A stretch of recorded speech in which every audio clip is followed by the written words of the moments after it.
야담상회를 찾아주신 마님들과 선비님들 감사드리옵니다.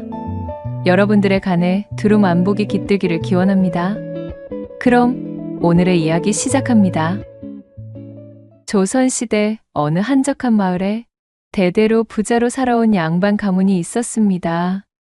넓은 기와 집과 논밭은 물론 셀 수 없이 많은 머슴과 노비들을 거느린 이 집안의 주인인 김석과는 그 부귀의 명성이 자자했지요. 하지만 이런 석관에게도 단 한 가지의 걱정거리가 있었으니 바로 손이 귀한 집안이라는 것이었습니다. 좀처럼 자식이 생기지 않아 늘 마음 한구석이 허전했지요. 대를 이어나가기 위해 부단히 애를 쓰던 세월이 흘러 석관이 40세에 가까워졌을 무렵 마침내 귀한 아들 하나를 얻게 되었습니다. 늦게 얻은 아들이라 석관과 그의 아내는 그야말로 눈에 넣어도 아프지 않을 만큼 애지중지하며 키웠습니다. 좋은 옷과 맛있는 음식은 물론 다른 집 자제들이 쉽게 누릴 수 없는 귀한 서책과 스승까지 붙여주며 혹여 아들이 불편할까 부족할까 노심초사 보살폈지요. 온 집안의 사랑과 기대를 한 몸에 받으며 자란 아들 석재는 세상 부러울 것 없이 자랐답니다. 하지만 너무 과했던 부모의 애정 때문이었을까요? 석재는 석관의 기대와는 달리 점점 삐뚤어져만 갔습니다. 어릴 때는 귀여운 응석으로 여겼던 버릇없음은 커갈수록 그 도를 넘어섰지요. 게다가 입신양명에는 아예 관심조차 없는지 배웠을 길에 대한 생각은 전혀 없어 보였어요. 방에 앉아 글 공부를 하기보다는 매일같이 밖으로 나돌며 마을의 건달패들과 어울려 다니는 것이 일상이었습니다. 석관은 석재가 과거에 급제하여 가문을 빛내주기를 바랐지만 아들의 행동을 볼 때마다 깊은 한숨만 나왔답니다. 어느 날 석관은 더 이상 참을 수 없어 아들을 자신의 사랑방으로 불렀습니다. 위험 있는 표정으로 앉아있는 아버지 앞에 선 석재는 여전히 건성건성한 태도였어요. 석관은 애써 화를 억누르며 아들에게 물었습니다. 야, 이놈아, 너는 대체 언제까지 그렇게 한량처럼 지낼 셈이냐? 하라는 공부는 안 하고 매일같이 밖에서 친구들과 놀러만 다니니 넌 대체 벼슬에 대한 생각은 전혀 없는 것이냐는 말이다. 이런 허송세월로 대체 네가 얻는 것이 무엇이더냐? 석관의 진심 어린 꾸짖음에도 석재는 아무렇지 않은 얼굴로 대답했습니다. 아버지, 참으로 답답하십니다. 어차피 우리 집에 재물이 넉넉하여 먹고 살기에는 부족함이 없는데 대체 뭐하러 힘들게 공부하여 과거를 보겠습니까? 벼슬살이가 뭐 그리 대단하다고 그 고생을 하란 말입니까? 전 그냥 이렇게 편안하게 살다가는 쪽을 택하렵니다. 석재의 입에서 나온 예상치 못한 대답에 석관은 그 자리에 얼어붙는 듯 했지요. 아들이 공부에 뜻이 없다는 것은 짐작하고 있었지만 이렇게 대놓고 편안하게 놀고 먹겠다는 이야기를 들으니 몹시 서운하고 가슴이 답답했어요. 참으로 내가 니놈이 귀한 아들이랍시고 애지중지하는 바람에 잘못 가르쳐도 한참을 잘못 가르친 모양이로구나. 이리도 철없는 한량으로 자라다니 조상님들을 뵐 낯이 없도다. 석관은 깊은 실망감에 빠졌습니다. 하지만 서운함과 동시에 석관은 냉정하게 현실을 직시했답니다.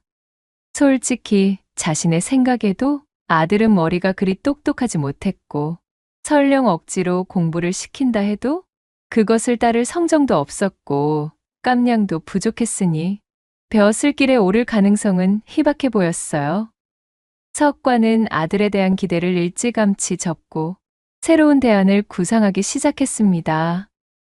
자신에게는 귀하지만 세상 물정을 모르는 이 한량 아들이 과연 앞으로 어떻게 살아가야 할 것인지, 또한 자신의 부재로 가문의 모든 것을 석재가 물려받고 나면 이 넓은 집안 살림은 어떻게 이끌어갈 것인지, 이런저런 생각에 한시도 허투루 낭비할 수가 없었지요. 조상대대로 내려온 가문의 명예와 재산을 더토록 한량 흉내나 내고 있는 한심한 아들에게 고스란히 맡길 수는 없는 노릇이었습니다. 차라리 고양이에게 생선을 맡기는 것이 낫지. 저대로라면 다음 대에 물려줄 재산은커녕 알거지가 되기에 딱 알맞았지요. 그렇다면 방법은 단 하나였어요. 아들의 모자람을 채워줄, 집안 살림을 꼼꼼히 꾸려나가고 어려운 시기에도 흔들리지 않을 현명하고 야무진 며느리를 드리는 것이었습니다. 며느리감만 잘 고른다면 아들이 벼슬길에 오르지 못하더라도 가문의 명맥과 부를 유지할 수 있을 것이라 생각했답니다. 저 망할 놈의 자식이 지 아비의 말은 듣지 않아도 자신이 진정으로 존경하고 아껴줄 여인을 만나 제 배필로 드린다면 필시 며느리의 말은 들을 것이니라. 나 역시 애처가로 우리 고을에서 둘째가라면 서러운 자였으니 아들 역시도 반드시 그될 것이 자명하지.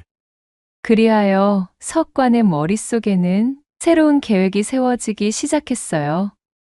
그렇게 달포를 고민해 고민을 거듭하던 석관은 행랑아범을 불러 저작거리에 방을 붙이게 했습니다. 부잣집의 석관 이름으로 내세운 방에 사람들은 호기심을 가지고 모여들었고 이내 모두가 모여 살펴본 방의 내용은 이러했답니다. 가문의 며느리감을 구하고 있다오. 우리 가문의 안주인이 되고자 원하는 여인이라면 모두들 출신불문 성심껏 지원을 부탁하는 바이오. 다만 우리 집안의 며느리가 되기 위한 약소한 시험과 제가 하나 있소이다. 그것은 바로 뒷산 중턱에 내가 마련해둔 초가집으로 들어가 내가 내어주는 쌀 2마를 먹으면서 한 달을 지내기만 하면 되는 것이라오. 물론 야지에서 험한 생활을 해본 적이 없는 여인들의 처지를 10분 고려하여 전반적인 생활과 살림을 보필해줄 여종 1명을 붙여줄 것이오. 그 여종과 함께 지내며 쌀 2말과 함께 기간을 채우기만 하면 된다는 말이 되겠소이다. 하여 이 시험을 통과해내어 한 달을 지낸 여인이라면 나는 묻지도 따지지도 않고 우리 집안의 며느리로 삼을 것이오. 이 방이 저작거리에 붙자 마을 전체가 들썩였어요. 그도 그럴 것이 석관내 가문은 이 일대에서 모르는 사람이 없을 정도로 거대한 부잣집이었으니 그 집안의 며느리가 된다는 것은 곧 하루아침에 팔자를 고치는 일생일대의 기회였지요. 특히나 방에 쓰여진 출신불문이라는 대목은 가난에 시달리던 평민들에게는 정말이지 꿈만 같은 이야기였습니다. 소문은 꼬리에 꼬리를 물고 순식간에 마을 곳곳으로 퍼져나갔답니다. 얼마 지나지 않아 며느리 후보들이 석관네 집으로 몰려들기 시작했어요. 곱게 차려입은 처녀들부터 재물에 눈이 돌아간 야망을 빛내는 여염집 처자들, 살림에 능하다는 아낙네들까지 저마다 석관의 며느리가 되어보겠다는 포부를 안고 찾아왔습니다. 어떤 처녀들은 부모님의 등살에 못 이겨 마지못해 찾아왔지만 대부분은 부잣집 며느리가 되어 편안하게 살고 싶은 욕심에 눈을 반짝이며 찾아왔지요. 그리하여 석관의 집 앞 대문은 이 집안에 어울리는 며느리는 다름 아닌 자신이라며 자신을 제발 며느리로 삼아달라 아우성인 처녀들로 그야말로 인산인해 문전성시가 따로 없는 모습이 되었습니다. 석관은 자신의 집을 찾아온 여인들에게 공평히 쌀 2말과 초가집에서 함께 지낼 여종 1명씩을 내어주며 산으로 올려보냈답니다. 그녀들이 얼핏 이 조건을 듣기에는 참으로 간단했어요. 주어진 쌀 2말로 여종과 함께 한 달을 버티기만 하면 되는 것이었으니 재색견비가 필요한 일도 아니었지요. 석관은 여인들이 출발하기 전 간단히 주의를 주었습니다. 자, 명심하시오. 한 달을 버티기 전 쌀이 다 떨어지면 시험에서 탈락하는 것이 외다. 그 외에는 어찌하든 나는 관여하지 않을 작정이요. 또한 언제든지 시험을 포기하고 산에서 내려와도 되니 각자의 재량껏 하셔도 된다는 말씀이요. 그럼 부디 건투를 빌겠소이다.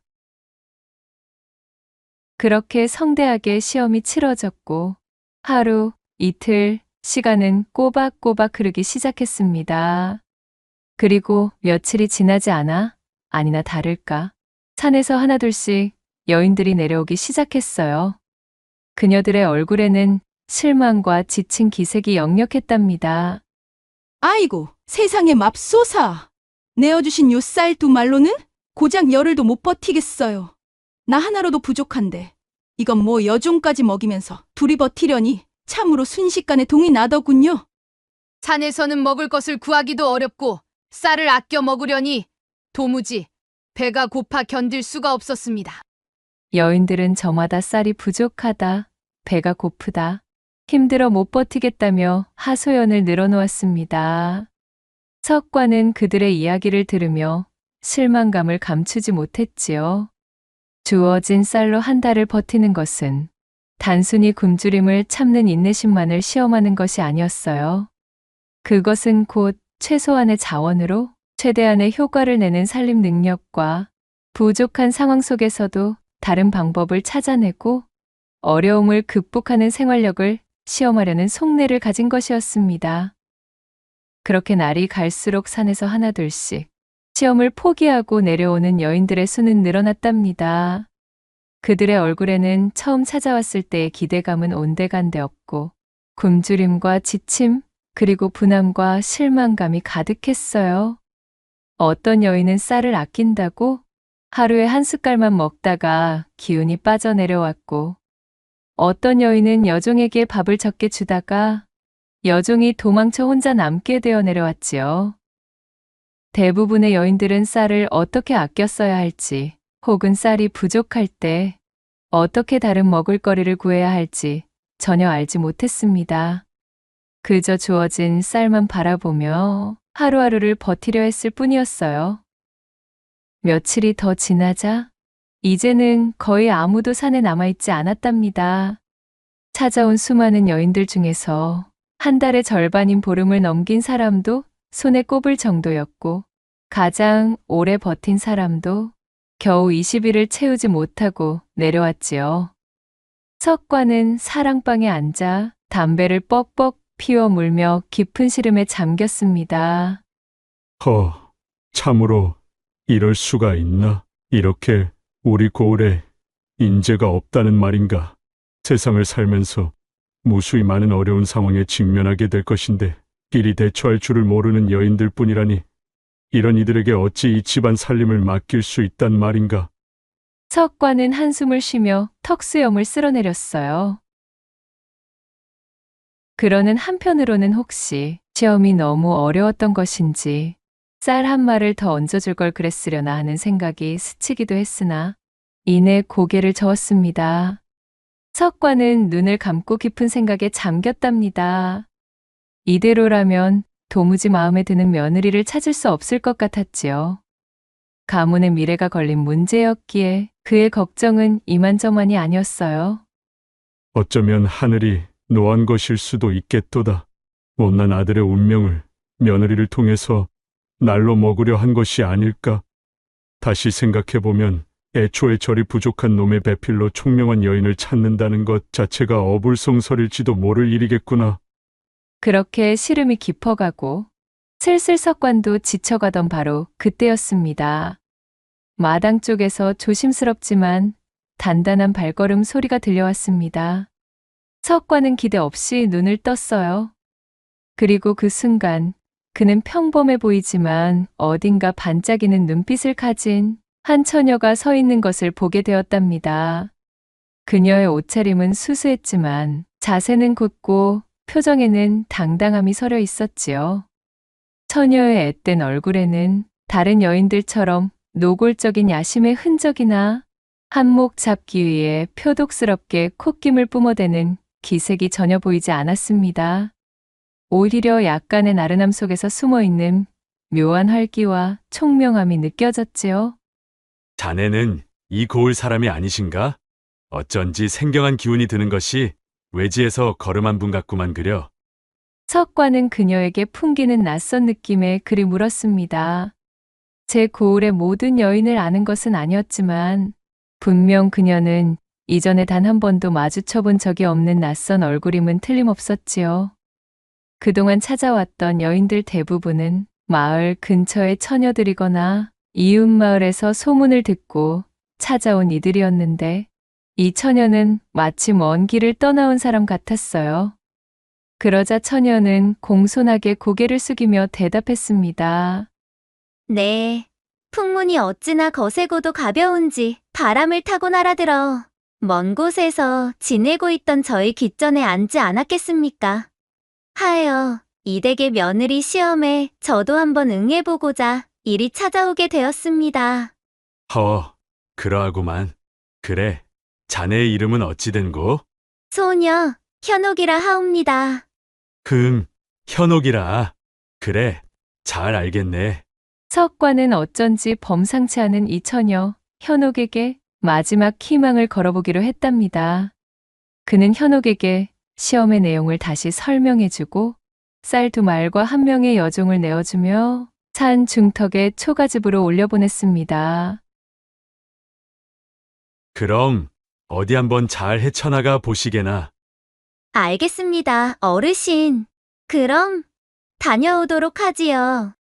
현옥은 꾸벅 인사를 한 후 여종과 함께 뒷산의 초가집을 향해 출발했습니다.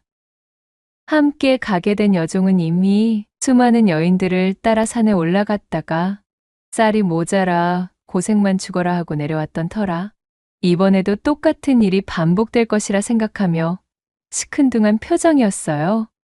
그녀는 속으로 생각했습니다. 어이구 빌어먹을. 이놈의 짓거리 아주 신물이 난다. 신물이 나. 부잣집 양반님네 여가 생활에 아주 나만 죽어나게 생겼구만. 이번 여인네는 또 얼마나 버티다 내려올까.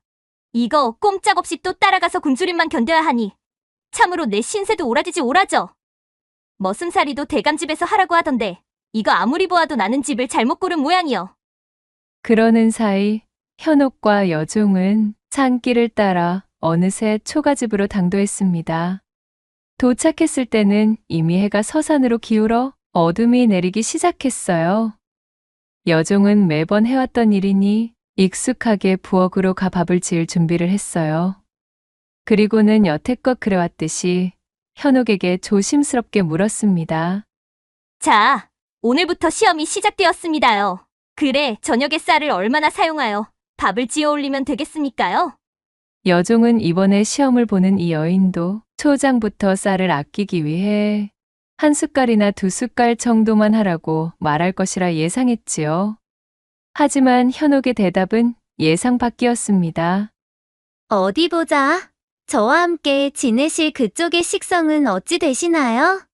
우리 2사람이 먹으려면 그래도 한 대는 해야 하지 않으려나요? 예? 한 대 말씀입니까요? 방금 한 대라고 하신 것이 맞습니까? 여종은 자신의 귀를 의심했어요. 여종인 자신을 초면에 하대하지 않고 존대를 하는 것이 그 첫째 이유요. 한 대라는 양을 외친 것이 그 2번째 이유였습니다. 쌀 2마리면 20대인데 첫날 저녁부터 한 대를 먹는다굽쇼? 여종은 눈이 동그래져서 다시 물었습니다. 저기 아가씨, 다시 한번 말씀드리지만 저희 2사람이 쌀 2말로 한 달을 버텨야 하는 시험이 옵니다. 그렇기에 다른 아가씨들은 모두 첫날부터 쌀을 아낄 요량으로 겨우 몇 숟갈만 드셨지요. 헌데 한 대라니요. 뭔가 착각을 하신 것이 아니신가요? 하지만 현옥은 태연하게 말했습니다. 그야 물론 잘 알고 있습니다. 하지만 생각해보아요. 둘이 먹을 양으로는 한 대는 해야 배가 부르지 않겠어요? 이런 외딴 산에 덜렁 하나 있는 초가에서 우리 2사람이 한 달을 지내려면 배라도 든든히 채워두어야 기운이 나지요. 세상 느긋한 현옥의 태도에 여종은 심히 불안했지만 이어지는 그녀의 단호함에 더 이상 반문하지 못하고 시키는 대로 쌀 한 대를 씻어 밥을 지었습니다. 어찌되었든 오랜만에 배불리 먹은 저녁밥은 꿀맛이었지요. 여종은 만족한 듯 배를 두드리며 따뜻한 구들목에 누워 깊은 잠에 빠졌답니다. 현옥 역시 편안하게 잠이 들었어요. 다음 날 아침, 여종은 여전히 불안한 마음으로 잠에서 깼습니다. 어제 저녁 쌀 한 대를 먹었으니 이제 남은 쌀은 19대뿐이었지요. 배불리 밥을 먹은 것까지는 좋았지만 이대로라면 앞으로 29회를 버티는 것은 단연코 무리였습니다. 이에 여종이 걱정스러운 얼굴로 현옥에게 물었습니다. 저 오늘 아침밥을 지을 쌀의 양은 얼마나 하면 좋겠습니까요? 하지만 이번에도 현옥의 대답은 변함이 없었어요. 당연한 것을 묻고 그러시오.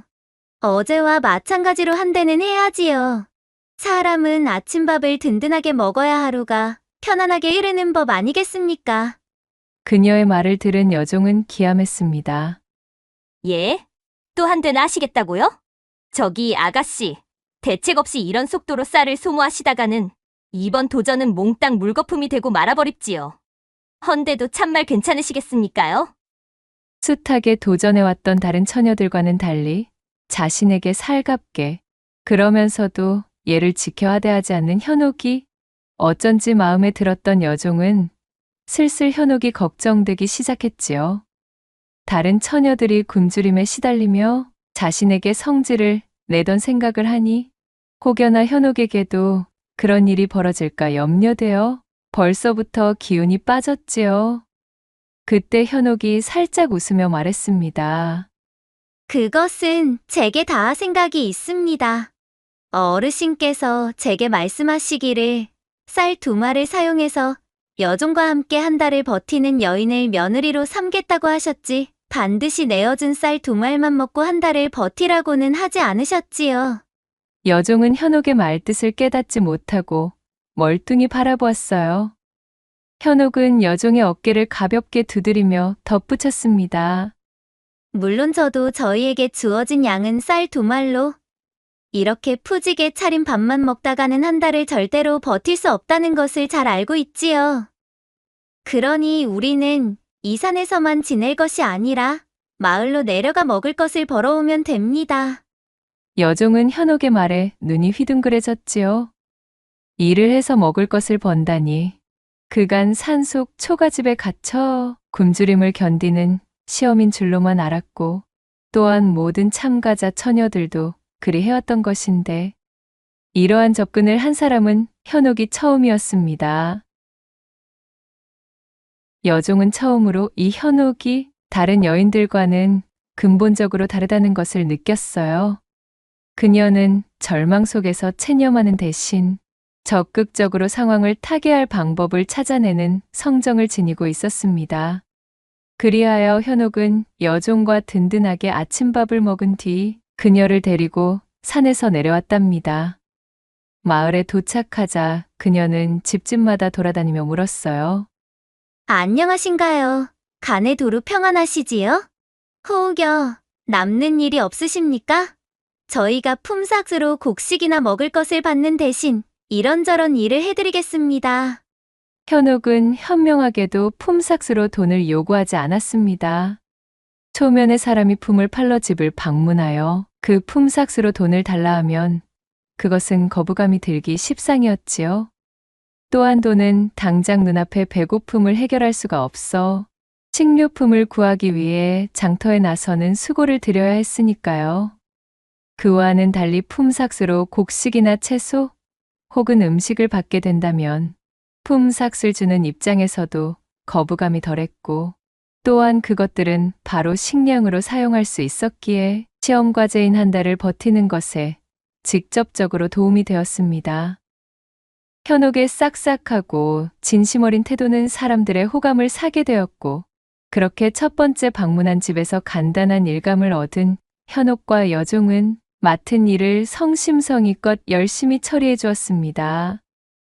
그간 숱한 외지의 처녀들이 산속의 초가집으로 들어섰다가 반송장이 된 몰골로 내려오던 진기한 장면을 구경해왔던 사람들은 이번엔 뭔가 달라도 한참 다른 참가자인 현옥을 매우 신기하게 여겼지요. 덕분에 입소문을 타고 현옥에게 일을 맡겨보려는 사람들이 줄을 이었습니다. 어떤 집에서는 밭일을 도와달라 했고 어떤 집에서는 가벼운 장작을 옮겨달라 했으며 어떤 집에서는 마을의 개울에서 물을 길어달라 했어요. 현옥은 힘든 일도 마다하지 않고 씩씩하게 일했답니다. 자신이 뒤치다꺼리를 해주어야 할 현옥이 그리 솔선수범을 하고 있으니 여종 역시도 게으름을 부릴 수가 없었지요. 품삯으로 하루는 고구마를 얻었고 다음 날은 감자를 얻었습니다. 그 다음 날은 옥수수나 배추, 무 같은 채소를 얻기도 했지요. 때로는 집집마다 남는 쌀이나 보리, 조 같은 곡식을 조금씩 얻기도 했어요.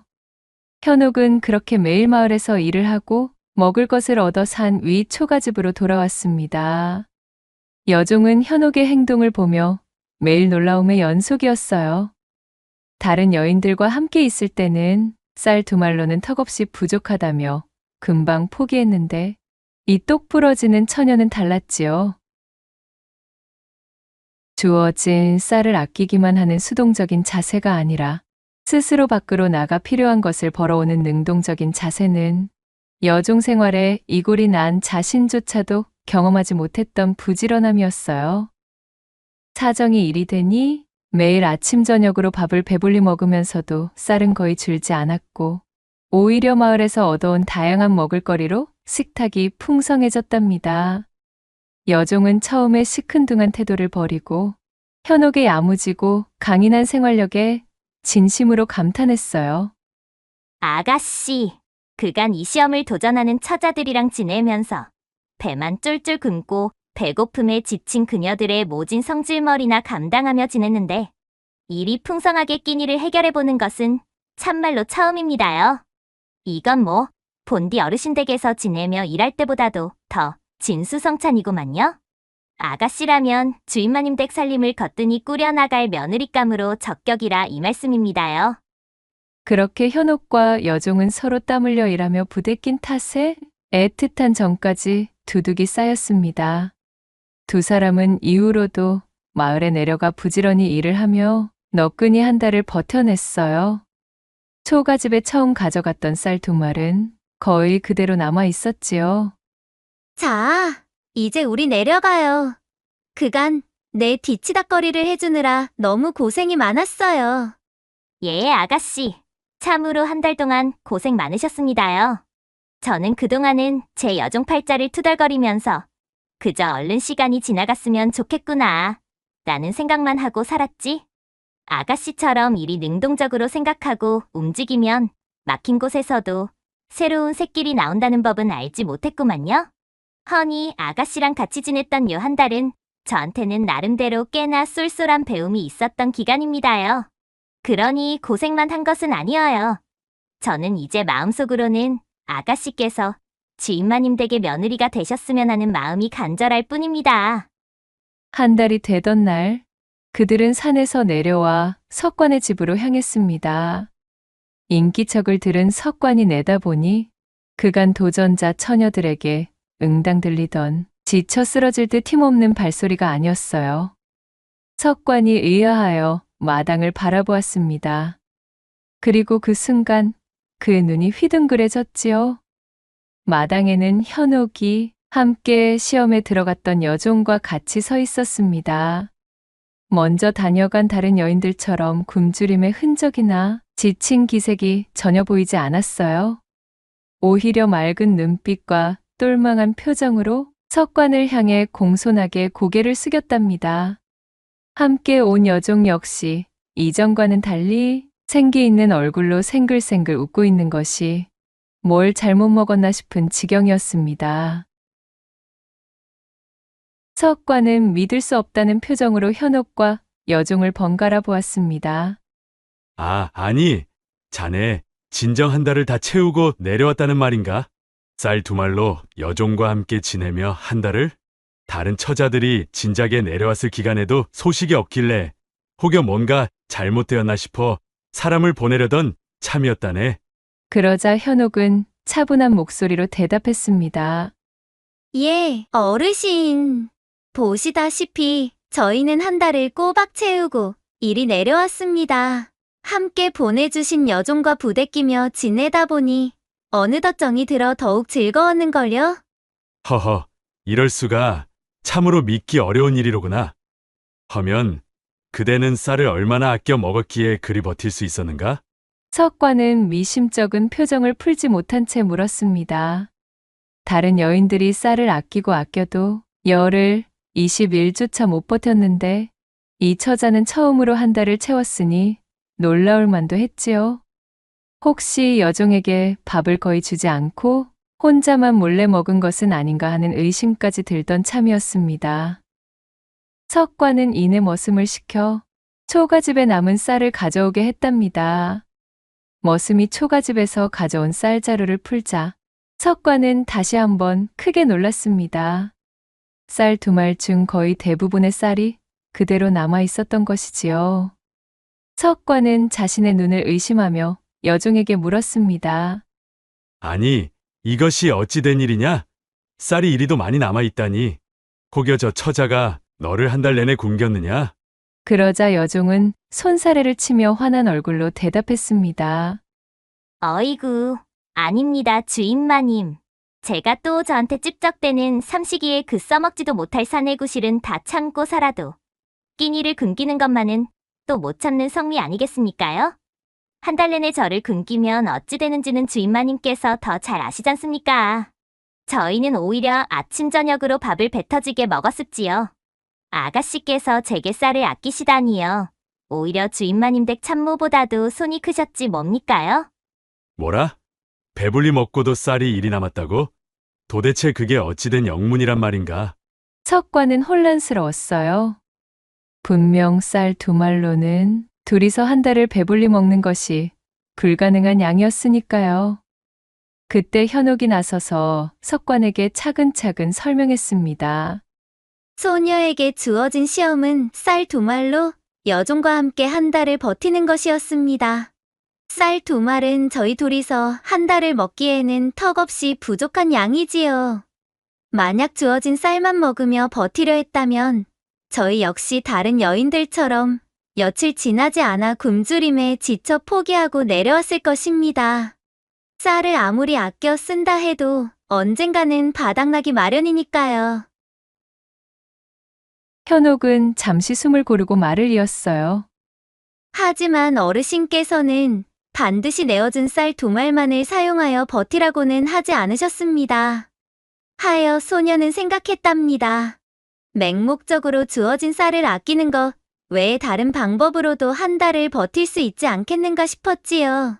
쌀이 부족하다면 부족한 만큼 다른 먹거리를 채우면 그뿐이라는 생각을 하게 되었습니다. 하여 여종과 함께 산에서 마을로 내려갔습니다. 그리고 마을 집집마다 돌아다니며 남는 일이 없냐고 물었고 대신 일한 만큼 곡식이나 먹을 것을 받는 것으로 약조하고 부지런히 일했습니다. 현옥은 마을에서 일하며 얻어온 고구마, 감자, 옥수수, 각종 채소와 나물, 그리고 마을 사람들이 조금씩 나누어 준 쌀이나 보리 등을 이야기했어요. 여종 역시 옆에서 신이 난 채로 거들며 한 달 동안 굶주림 없이 오히려 평소보다 더 다양하고 풍성한 음식을 먹었다고 증언했습니다. 그리하여 저희는 석관 어른께서 주신 쌀 2말은 거의 사용하지 않았음에도 마을에서 일하여 얻은 것으로 한 달을 배불리 먹으며 버틸 수 있었습니다. 오히려 지금 초가에는 먹지 못하고 남긴 음식이 아직도 부엌을 메우고 있지요. 현옥은 말을 마치고 다시 한번 공손하게 고개를 숙였습니다. 허허, 어허, 참으로 기특하기 그지없도다. 석과는 현옥의 이야기를 듣고 깊은 감동을 받았습니다. 그는 처음에 단순히 쌀을 아껴 쓰는 것을 이용하여 절약 정신이 투철한 며느리를 원했던 것이었습니다. 하지만 현옥은 그가 생각했던 것 이상이었지요. 그녀는 어려운 상황 속에서도 절망하거나 체념하는 대신 스스로 방법을 찾아내고 적극적으로 행동하여 문제를 해결해냈습니다. 주어진 자원에만 의존하는 수동적인 사람이 아니라 또한 없는 것을 만들어내고 새로운 가치마저 창출하였구나. 이는 참으로 보기 드문 능동적이고 강인한 생활력을 가진 여인이 아닐 수가 없다. 그저 단순히 집안의 재물을 아끼는 것보다 어쩌면 훨씬 더 중요한 능력을 가진 귀하디 귀한 처자가 아니던가. 무릇 아무리 재산이 많다 하여도 들어오는 것 없이 나가기만 한다면 언젠가는 바닥나기 마련이지. 있는 것을 지키는 능력뿐만 아니라 없는 것을 벌어들이는 능력을 갖춰야 곳간이 풍성해짐을 바보 같은 나의 아들은 도저히 알지 못했다네. 헌데 자네야말로 내가 원하는 아니, 어쩌면 그 이상의 능력을 가진 인재로구나. 석관은 비로소 환한 미소를 지었습니다. 아들이 벼슬길에 오르지 못하고 물정에 어둡다 할지라도 이 현옥이라면 능히 집안 살림을 도맡아 가세를 일으키고 자자손손 부귀영화를 누리게 할 수 있을 것이라 확신했어요. 그녀의 지혜와 생활력이라면 한량 같은 아들마저도 개과천선할 것이 분명했습니다. 자네가 바로 내가 찾던 며느리감이라네. 자, 어서 우리 집안 사람이 되실 준비를 하시게나. 석관은 기쁜 목소리로 현옥을 칭찬했습니다. 그리고는 즉시 그녀의 집안에 사람을 보내 일사천리의 혼례 준비를 서둘렀지요. 그간 석관의 집안에서 내부친 방에 대해 알고 있던 사람들은 산에서 내려온 현옥이 한 달을 꼬박 버텼다는 소식에 놀랐고, 석관이 그녀를 며느리로 삼기로 했다는 소식에 다시 한번 입을 떡 벌렸습니다.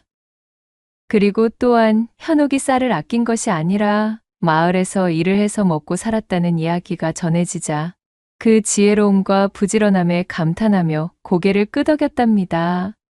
그렇게 똘망한 눈빛의 현옥은 대대로 부자였던 석관 가문의 며느리 자리를 당당히 꿰차게 되었고, 그녀는 이후로도 집안 살림을 물샐 틈 없이 관리하며 곳간을 더욱 풍성하게 채웠으며, 놀고 먹기 좋아하던 남편인 석재마저 감화시켜 그가 마음을 잡고 글 공부에 매진할 수 있도록 하였으니 시아버지 석관의 입에 걸린 웃음은 내려올 줄을 몰랐습니다. 현옥과 함께 동고동락한 여종 역시 그녀를 자그마님으로 극진히 모시며 집안에는 웃음꽃이 마를 날이 없었다는 후문이 전해지고 있사옵니다. 낭독해드린 이야기가 마음에 드셨다면 구독과 좋아요, 댓글로 야담상회를 응원해 주셔요. 늘 잊지 않고 야담상회를 찾아주시는 마님과 선비님들 시청해 주셔서 참으로 감사하옵니다.